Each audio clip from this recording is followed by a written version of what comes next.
कहानी है स्वाभाविक मौत। माँ को जाना था, चली गई। सबने शांति की सांस ली, जैसे माँ का रहना सब पर बोझ रहा हो। जबकि माँ अपना कोई काम किसी से नहीं कराती थी। वे खुद ही इतना सामर्थ्य रखती थी कि दूसरों के दो काम कर सकती थी। विशेष रूप से बेटू और उसकी पत्नी मनीषा बेहद प्रसन्न थे, क्योंकि उनके सपनों को पंख लग गए थे और अब सफलता कुछ ही कदम की दूरी पर थी। आलीशान 6 कमरों वाली कोठी।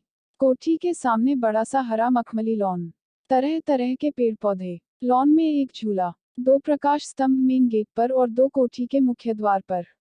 ऐसे मृदुल सपने जाने कब से बेटू और मनीषा की आंखों में पल रहे थे। लेकिन माँ इन सपनों के बीच रोड़ा बनी थी। उनके रहते उनके सपनों में रंग नहीं भर पा रहे थे। बड़ी खीज होती थी उन दोनों को। उन्हें लगता कि माँ सारे धन पर कुंडली मारे बैठी हैं, किसी को कुछ बताती भी नहीं है और न किसी से कुछ मांगती हैं। बेटू ने लाख उगलवाना चाहा, लेकिन माँ चुप्पी साध गई। अधिक जिद करने पर कहती, बेटू तू व्यर्थ की जिद न कर, जो बात तेरे जानने की नहीं है। हमेशा उसी को जानने के लिए कलह क्यों करता है। मैं तुझसे कोई उम्मीद तो नहीं रखती। माँ यदि मुझे बता दोगी तो तुम्हारा क्या बिगड़ जाएगा? क्या मैं छीन लूंगा? तुम्हें अपने बेटे पर विश्वास नहीं है? हाँ, यही समझ ले कि नहीं है। बस तू मुझे परेशान मत कर। नहीं करूंगा। तुम मेरे साथ चलो। यहाँ अकेली रहती हो, कोई ऊंच नीच हो गई तो कौन देखेगा? जो बात हुई ही नहीं उसकी चिंता क्यों करता है? फिर ऊंच नीच तो कहीं भी, किसी के साथ भी हो सकती है। यहाँ इतने अपने लोग हैं, कोई भी संभाल लेगा। रमेश और उसकी बहू मेरा बड़ा ध्यान रखते हैं। अपनों से ज्यादा गैरों पर विश्वास करती हो, यही समझ ले। गैर एहसान तो नहीं जताते, अपने तो अपने होने का एहसास हर पल कराते रहते हैं। जहाँ अपने नहीं होते वहाँ गैर अपनों से ज्यादा होते हैं। माँ बहस पर उतर आती, बेटू को थक कर चुप हो जाना पड़ता। एक दिन बेटू बोला, माँ, सुमित इस कोठी के 1 करोड़ रुपए दे रहा है, इससे ज्यादा कोई क्या देगा? 40 साल पुरानी हो गई है, बेचनी तो पड़ेगी ही। जगह जगह से चूना झड़ रहा है। अब पुणे से हमसे बार बार नहीं आया जा सकता, तो इस बार निश्चय करके ही आया है कि कोठी बेच कर ही जाएगा। पर मैंने कहा था कि मेरे रहते कोठी नहीं बिकेगी। मैं अपनी छत क्यों दूं? इसलिए कि मैं अपनी छत बना लूं। क्या गारंटी है कि इसे बेचकर तू अपनी छत बना लेगा? कल मैं भी बिना छत के हो जाऊंगी। आज मेरा एक ठिकाना तो है, कहने को अपना घर है। तू अपनी छत अपनी मेहनत से बना। यह तेरे पिताजी की मेहनत की कमाई से बनी है। वे तो चले गए, अब इसे भी जाने दूं? तू नहीं समझेगा, मुझे इससे अपने प्राणों से भी ज्यादा मोह है। यह घर ही नहीं मेरा सुरक्षा कवच भी है, बड़ी मेहनत से बनाया है। माँ क्या तुम अपनी जिद नहीं छोड़ोगी?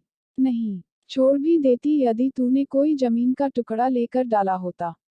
मुझे लगता कि तू गंभीरता से मकान बनाने की दिशा में आगे बढ़ रहा है। 20 साल हो गए तुझे कमाते, तुझसे जमीन का टुकड़ा नहीं खरीदा गया। माँ कुछ बचता ही नहीं। यह तेरी सिरदर्दी है, बचाना चाहेगा तभी बचाएगा ना। वहाँ परदेश में पड़ा क्या कर रहा है? यहीं लौटा। माँ तुम बेसिर पैर की बातें करती हो। यहाँ आकर क्या करूँगा? वहाँ का जमाजमाया काम छोड़कर बच्चों को भूखा मार दूँ? नहीं आ सकता तो वहीं रह, मेरा सिर न खा। भिन्ना उठा बेटू और फिर कभी न लौटकर आने की कसम खाकर चला गया। उस दिन से माँ ने भी किसी से कोई उम्मीद करनी छोड़ दी। अपनी अकेली दुनिया में ही जीने लगी। मन को समझा लिया कि जिनके बेटा बेटी नहीं होते या परदेश में जाकर बस जाते हैं वे क्या मर जाते हैं। कुछ दिन के लिए जीवन में ठहराव सा आ गया। मन थोड़ा परेशान रहा, लेकिन वे वक्त की गर्द झाड़ उठ खड़ी हुई। जीवन फिर राह पर आ गया। शांत प्रकृति की लक्ष्मी व्यर्थ के आडंबरों से दूर अपनी दुनिया में मस्त रहती। ज्यादा शोरगुल, ज्यादा बातचीत उन्हें कभी नहीं सुहाती। उनके पति रघुवेंद्र भी उन्हीं की तरह शांत प्रकृति के थे। उनके जाने के बाद लक्ष्मी और भी शांत हो गई। उन्हें लगा कि जीवन भर वे अपने लिए जीती रहीं, ओढ़ती बिछाती रहीं। जिस समाज ने उन्हें सम्मान, घर परिवार दिया, उसके प्रति भी कुछ फर्ज बनता है। अब कोई जिम्मेदारी भी नहीं है, थोड़ा वक्त भी है। यह सोचकर उन्होंने एक एनजीओ की सदस्यता ले ली और बच्चों को हस्तशिल्प का प्रशिक्षण देने लगी। बेकार पड़ी चीजों से वे काम की चीजें बनवा लेती। यह शौक उन्हें पहले से था। उन्हें पता ही न चलता कि वक्त कैसे खिसक रहा है। धीरे धीरे लक्ष्मी अशक्त होने लगी। उम्र अपना प्रभाव छोड़ने लगी। उन्होंने एनजीओ जाना तक बंद कर दिया। घर पर ही बच्चों को सिखाने लगी। कुछ अतिरिक्त आमदनी भी हो जाती, वरना रघुवेंद्र द्वारा छोड़े गए पैसों से ही घर खर्च चलाती। बूंद बूंद रिसने से भरा घड़ा भी खाली होने लगता है। वह तो उन्होंने होशियारी से काम लिया। रघुवेंद्र द्वारा छोड़े गए पैसों की बैंक से एफडीआर बनवाए और उससे मिलने वाले ब्याज से वे अपना काम चलाती। घर में एक किराएदार भी रख लिया। देखभाल के साथ किराए की आमदनी भी हो जाती। फिर भी खूब मितव्ययिता से खर्च करती, पर जरूरतमंद की सहायता अवश्य करती। यह जीवन भी उन्हें रास आ रहा था। कभी भी बेटी कविता उनके पास आ जाती या वे उसके पास चली जाती। कविता ज्यादा दूर नहीं थी। इस बार कविता आई तो माँ को मोबाइल खरीद व उसमें पैसे डलवा कर दे गई। माँ को मोबाइल चलाना भी सिखा गई। जरूरी नंबर उसमें डाल दिए। अब लक्ष्मी के लिए आसानी हो गई। अब वे फोन करके इलेक्ट्रीशियन या प्लम्बर को बुला लेती। स्वयं उन्हें दौड़ना न पड़ता, न किसी पड़ोसी को परेशान करना पड़ता। किराने का सामान भी फोन पर ही लिखवा देती। दुकान का नौकर सामान रख जाता। कविता के साथ साथ वे अन्य रिश्तेदारों से भी बातें कर लेती। यानी टूटते संपर्क फिर से ताजगी से भर गए। कविता कुछ पोस्ट कार्डों पर पते लिखकर और 2-4 बॉल पेन भी माँ की अलमारी में रख गई और कह गई कि माँ चिंता न करना, बीच बीच में आती रहूंगी। पुत्री का स्नेह पाकर पुत्र की तरफ से जो परेशानी उनके दिमाग पर छा गई थी, दूर हो गई। कविता हर महीने माँ का मोबाइल रिचार्ज करा देती। वक्त अपनी गति से चलने लगा। काफी समय से कविता को माँ का न फोन मिला, न पत्र। माँ का मोबाइल भी स्विच ऑफ आता। कई बार सोचा कि जाकर माँ का हालचाल ले लूं, पर चाह कर भी गृहस्थी से न निकल पाई। वह रिश्तेदारों से फोन कर माँ की कुशलता लेती रहती। उन्हीं से पता चला कि माँ का मोबाइल खो गया है। लक्ष्मी को हमेशा पुत्र का भय लगा रहता। रोज ही अखबार में ऐसी खबरें पढ़ने को मिलती थी कि पुत्र ने संपत्ति के लिए पिता को गोली मार दी, माँ और भाई को फावड़े से काट डाला आदि। बेटू की नीयत पर उन्हें हमेशा शक रहता। जब भी बेटू आता, वे बेशक बाहर से बोल्ड बनी रहती लेकिन अंदर ही अंदर डरती रहती और उन्हें अपनी जान का खतरा बना रहता। पता नहीं बेटू कब क्या कर दे। यह नहीं कि वे बेटू को प्यार नहीं करती थीं, लेकिन प्यार का यह मतलब नहीं कि बेटू से सम्मान और आदर की जगह गालियां खाएं, अपना अपमान और निरादर कराएं। उसकी हरकतों के चलते उनका मन उसकी तरफ से हटने लगा था, पर वे अपनी मनोस्थिति किसी पर भी प्रकट न करती। हाँ, इन दिनों उन्होंने वकील से मिलकर अपनी समस्त चल अचल संपत्ति की वसीयत कविता के नाम बनवा दी। बैंक में जितना भी पैसा था, सब में कविता को नॉमिनी बनवा दिया। कविता को आर्थिक मदद की जरूरत थी क्योंकि उसके पास कोई और सहारा नहीं था। दिव्य जब गर्भ में था तभी सोहम एक दुर्घटना में चल बसे थे और तभी से कविता अपना संघर्ष अपने आप कर रही थी। कविता का दुख उन्हें चैन से बैठने न देता। वे अपने मन की बात केवल कविता से ही कर सकती थी। अभी भी उसकी मदद करती रहती। बेटू हमेशा इसी ताकझांक में रहता कि माँ अपना सब कुछ बेटी को न पकड़ा दें और वह हाथ मलता ही रह जाए। इसलिए वह समस्त संपत्ति अपने नाम कराने के लिए तरह तरह के हथकंडे अपनाता। ऐसा नहीं कि लक्ष्मी कुछ समझती न थी। बेटू में तो इतना भी अपनापन नहीं था कि कभी बहन का सुख दुख बांटता। वे उसकी लालची प्रवृत्ति से परिचित थी, लेकिन उन्होंने अपनी सोचों की भनक किसी को भी न लगने दी। वे कविता के नाम वसीयत कराकर और अपने खातों में उसे नॉमिनी बनाकर निश्चिंत हो गईं कि यदि वे चली भी गईं तो कविता को परेशानी नहीं होगी। उसका जीवन आराम से कट जाएगा। अभी बैंक से लौटकर बैठी सुस्ता ही रही थी कि डोरबेल बजी। उन्होंने उठकर दरवाजा खोला। सामने बेटू खड़ा था। तू? इस समय उसे अचानक अपने सामने देखकर लक्ष्मी अचंभित हो गई। क्या मैं यहाँ नहीं आ सकता? आप इस तरह क्यों चौंक गईं? क्यों नहीं आ सकता? लेकिन जब भी आता है फोन करके आता है। इस बार अचानक बिना बताए। माँ, दिल्ली काम से आया था, सोचा आपसे भी मिल लूं। अच्छा किया। आ अंदर आ, आराम से बैठ।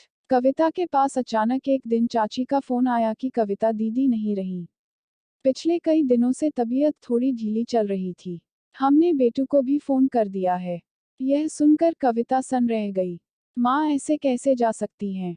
जरूर माँ के साथ ऐसा कुछ घटा है जिसे माँ ने किसी को नहीं बताया। कविता कहाँ रुकने वाली थी? बेटू से पहले उसे माँ के पास पहुँचना था। कविता सूचना मिलने के 2 घंटे में ही माँ के पास पहुँच गई। उसके पहुंचने के पहले ही आसपास के रिश्तेदार आ चुके थे। माँ को देखकर कविता फूट फूट कर रोने लगी। आज माँ ही नहीं, उसका मायका भी समाप्त हो गया। दुखी मन से माँ के पास बैठी कविता को अचानक याद आया कि माँ रोज डायरी लिखा करती थी। उसने तुरंत माँ की अलमारी खोलकर डायरी निकाल ली और अंतिम पृष्ठ खोलकर पढ़ने लगी। उस पर 2 दिन पहले की तारीख पड़ी थी। माँ ने लिखा था, आज बेटू आया। उसने सारा गुस्सा थूक दिया। बड़े प्यार से मिला, घर का सारा सामान भी लाया, प्रेमपूर्वक कुशल क्षेम भी पूछा। बाजार से गाजर का जूस लाया था। उसने 2 गिलासों में डाला, मेरे गिलास में कुछ डाला, मुझसे कहा मसाला है, इससे स्वाद बढ़ जाएगा। अपने जूस में दूसरी पुड़िया से मसाला डाला। हम दोनों ने जूस पिया। मुझे स्वाद कुछ अच्छा नहीं लगा। बेटू ने गिलास धोकर रख दिए थे। माँ जरा बाहर घुमाऊं, थोड़ी देर में आता हूँ। आप दरवाजा बंद कर लेना कहकर बेटू बाहर चला गया। मैं दरवाजा बंद करने के लिए उठती हूँ। दरवाजा बंद कर डायरी लिखने बैठ जाती हूँ। मन शांत है पर हल्के हल्के चक्कर आ रहे हैं। अब मैं डायरी बंद कर लेट रही हूँ। इसके आगे के पृष्ठ खाली है, यानी बेटू ने ही जूस में कुछ मिलाकर। कविता का सिर घूमने लगा।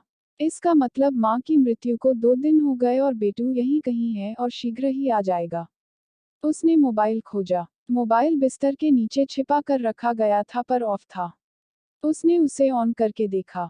माँ ने 4 माह पहले किसी न पहचाने नंबर पर कई बार बात की थी। कविता ने फोन किया। मैं कविता, लक्ष्मी जी की बेटी बोल रही हूँ। आपको माँ फोन करती थी। आप कौन हैं? अच्छा आप कविता है। लक्ष्मी जी कैसी है? माँ का कल देहांत हो गया। ओह, बहुत अफसोस हुआ। आपको एक बात बताने के लिए लक्ष्मी जी ने कहा था। आप मुझे अपने फोन से फोन करें। कविता ने उस नंबर पर बात की। उसके रोंगटे खड़े हो गए पूरी बात सुनकर। उसका मन हुआ, बेटू के आने से पहले डॉक्टर और पुलिस को फोन कर दे। माँ का पोस्टमार्टम होना चाहिए। माँ मरी नहीं मारी गई है। मातृहंता को जेल की सलाखों के पीछे होना चाहिए। अचानक दूसरा विचार मन में उठा। यदि बेटू सलाखों के पीछे चला जाता है तो उसके परिवार का क्या होगा? माँ तो लौटकर आने से रही। और यदि यह सिद्ध नहीं हुआ कि बेटू ही, शायद माँ की गति ऐसे ही होनी थी। सब माँ की मौत को स्वाभाविक ही मान रहे हैं। कविता ने जाकर माँ की अलमारी टटोली। उसमें से माँ की चेकबुक, पासबुक और जेवर गायब थे। हाँ, थोड़ी नकदी जरूर रखी थी। कविता का मन हुआ कि चीख चीख कर सबको बता दे कि माँ स्वाभाविक मौत नहीं मरी है। माँ का असली हत्यारा कौन है? वह अलमारी बंद कर मुड़ी तो पीछे बेटू को खड़ा पाया। उसकी आंखों में ऐसा कुछ था कि कविता सहम गई। तू इतनी जल्दी पुणे से कैसे आ गया बेटू? मैं तो यहाँ परसों ही आ गया था और कल मामाजी के यहाँ चला गया था। वहीं माँ की मृत्यु की सूचना मिली। तू माँ की अलमारियों में क्या तलाश रही थी, जो तू नहीं तलाश सका? माँ की मौत के दस्तावेज, कहकर कविता माँ के पास जाकर बैठ गई। ऐसी ही अच्छी कहानी देखने के लिए इस कार्ड पर क्लिक कीजिए। प्लीज लाइक और कमेंट करें और चैनल को सब्सक्राइब करें।